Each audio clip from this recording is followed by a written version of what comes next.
Hey guys, Kyle here, and I'm going to be posting some videos on YouTube, and these videos basically are for you to give you some tips on improving our worship. I think that what we do is pretty good, but we can always find different ways to improve what we do, and putting these on YouTube basically for you guys, but if other churches can tap into these and use them, then all the better for God's glory. One thing that I see that we could improve on is the use of our transitions. As worship leaders, we really want to create a continuous flow in our worship. And one thing that can really disrupt that is to having large breaks. And some of that can occur in the music. So when we start a song, we stop. We start another song, we stop. That can kind of break up the flow of worship. So what I want to do is to give you some ideas and some tips on how to create some transitions between songs.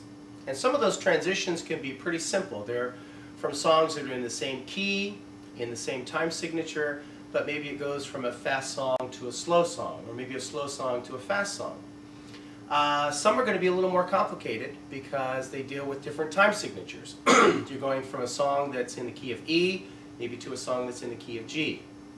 Maybe you're going from a song that's in 4/4 to a song that's in 6/8.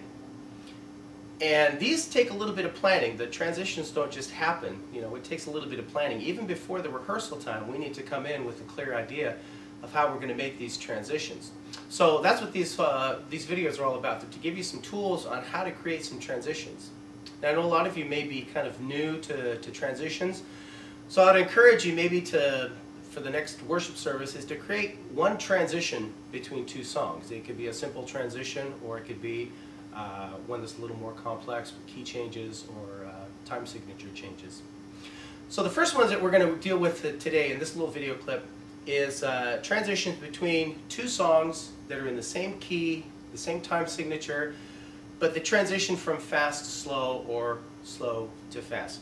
We're going to take two songs, Trading My Sorrows and Lord, I Lift Your Name Up on High. And Trading Our Sorrows is going to be the faster song, and then we're going to transition to kind of a slower feel in Lord, I Lift Your Name on High. So Trading My Sorrows, we start a little bit up like this. I'm trading my sorrows, I'm trading my sickness, I'm laying them down for the joy of the Lord. And I say, yes, Lord, yes, Lord, yes, yes, Lord, yes, Lord, yes, Lord, yes, yes, Lord, yes, Lord, yes, Lord, yes, yes, Lord, amen.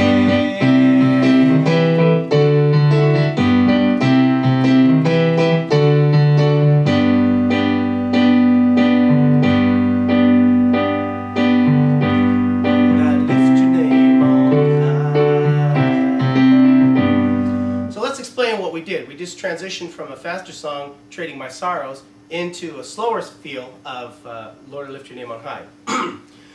So one of the things about transition is finding out where we're going to make that transition point.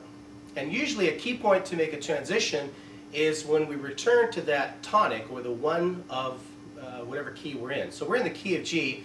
So when we find that phrasing ending on that G, that's going to be a good place for us to start the transition. Now, it could be on the last word of that phrase that goes to the G chord. It could be the yes, Lord, yes, Lord, yes, yes, Lord, amen. So amen comes on that one chord, on that G chord. So I could make a transition there, but to me that sounds a little bit quick to make a transition. So I'm going to continue that little cycle of the... And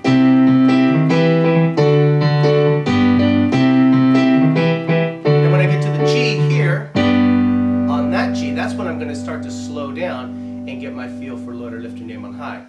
Now, the reason these take a little bit of planning is because I need to kind of know if I'm going to a faster song, if I'm going to a slower song. If I slow down, am I going to slow down too much? Am I going to slow down enough? So I need to get a kind of a clear idea in my head of what the transition or what the tempo is going to be for Lord, I Lift Your Name on High.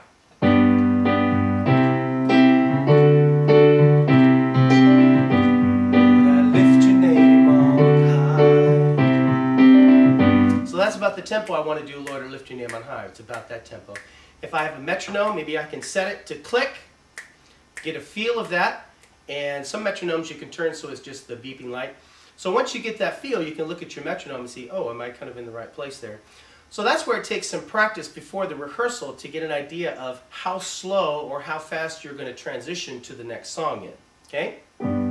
So let's take that little transition again. On that, after that little interlude thing, not an interlude, an outro, we're going to hit that G chord and we're going to go into Lord, I Lift Your Name on High. So it's yes, Lord, yes, yes, Lord, amen.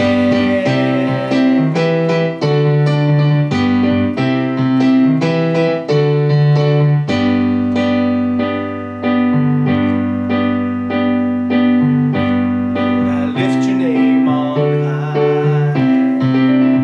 So it may take a little practice to get that feel of where that tempo is going to be, but that's what we need to do before the rehearsal, before we meet with the band. Because the band members are going to be involved with us, whether they're going to stop or whether they're going to continue with us in the transition. They're involved somehow, so we need to explain to them where that transition is going to be. So if we're starting with the song Trading My Sorrows, we can start with that, get to the end there, and then tell the band, hey, we're going to make a transition. So let's take that very last little part, and here's where the transition is going to be.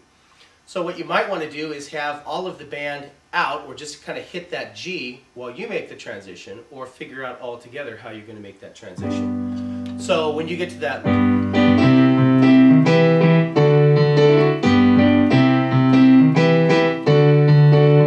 maybe the whole band hits that G and holds it. Maybe you have a keyboard player, bass player, and even drums. Maybe they could hit the cymbal while you strum and you set the beat.